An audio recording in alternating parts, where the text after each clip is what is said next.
पठानकोट राष्ट्रीय राजमार्ग पर हटली मोड़ औद्योगिक क्षेत्र के करीब एक तेज रफ्तार ट्रक ने मोटरसाइकिल और साइकिल सवार को टक्कर मार दी। इस हादसे में मोटरसाइकिल सवार जख्मी हो गया, जबकि ड्यूटी पर जा रहे साइकिल सवार मजदूर पवन कुमार के हादसे में मौके पर ही मौत हो गई। पीड़ित परिजनों ने जीएमसी कठुआ से मृतक के शव को लेने से इनकार कर दिया।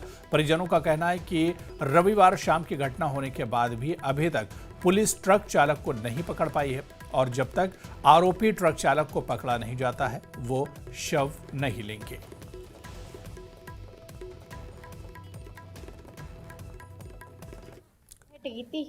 मुड़ा सारा गड्डी दे थल्ले ही सारा डेड हो गया पूरा। ठीक है, कल आई 7:30 बजे इत्थे लैके आए हॉस्पिटल, इत्थे कोई कार्रवाई नहीं हुई।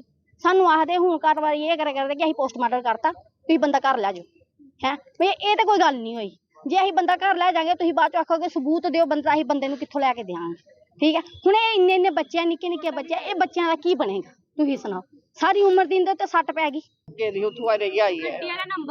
सारा कुछ नंबर लब्भा, फिर पुलिस वाले की नहीं चुप करा गरीबे मारिए मेरे भी पैसे खाने कुछ नहीं आखा डेड बॉडी ले जाओ चल करा दे कख नहीं करा दे। अस चाहते साडी कार्रवाई होए, साडी कुड़ी कुछ मिले, सानू लिखिए देन, साडी कुड़ी कुछ देन।